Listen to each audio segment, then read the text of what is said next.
Ah, greetings, travelers. You've come at a good time. I was just telling the tale of the legendary party, nothing ventured. Perhaps a recap is in order? Ahem. On the island of Thestorel, there lies a sleepy little village called Mog. There, a jeweler's daughter was hired to lead a group of adventurers into an ancient cave containing a statue of Nyrn, the goddess of darkness. This girl, who we'll soon know as Mars, was convinced to pluck a gem from the statue's forehead, and that is where our story truly begins. The gem shattered, and Mars awoke hours later to discover that the adventurers were gone and that she had been transformed into a tiefling, one of Nyrn's chosen. Shunned by her family, she set out to find the greatest scholar of the land, Edagon the Wise, so that she might return to her true form.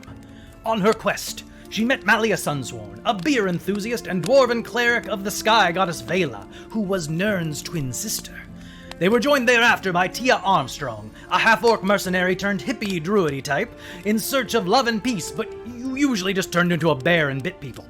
Then they met Zeno Rightwing, a half-elven ranger and exiled scion of the kingdom of Avakara, who had sworn to redeem his honor by slaying a dragon. This was ironic, for soon after their party was joined by Farah, a young gold dragon who had been asleep since before the new gods had walked the land and had been awakened by the earthquakes heralding Nyrn's return. Oh, and there was also this wood elf guy named Jason or something like that, who became a lord along the way, but put a pin in that for now. The party traveled throughout the land, rescuing people, fighting things, becoming heroes in a valiant stand at Dog Run Bridge, where they defended their homeland from about 500 gnolls or something like that. As a reward, they earned the official party name Nothing Ventured, a name which had not been licensed by the Adventurers Guild since it had belonged to Edagon the Wise and his own party centuries before. Reminder, kids, put your guild dues on autopay or else some upstarts will steal your brand.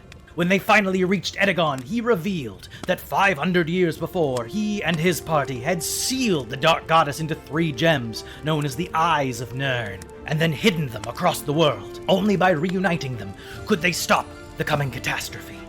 The party recovered the second eye from the tomb of an ancient god king in the desert land of Apesh. On the way home, an accidental meeting with an old friend in the Feywild revealed that the forgotten gods of old had not simply vanished, but had been murdered, and one day may return.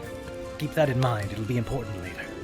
With 1 2/3 of the Eyes of Nyrn in hand, the party returned to Edagon's tower, where they thought their quest was nearing its end.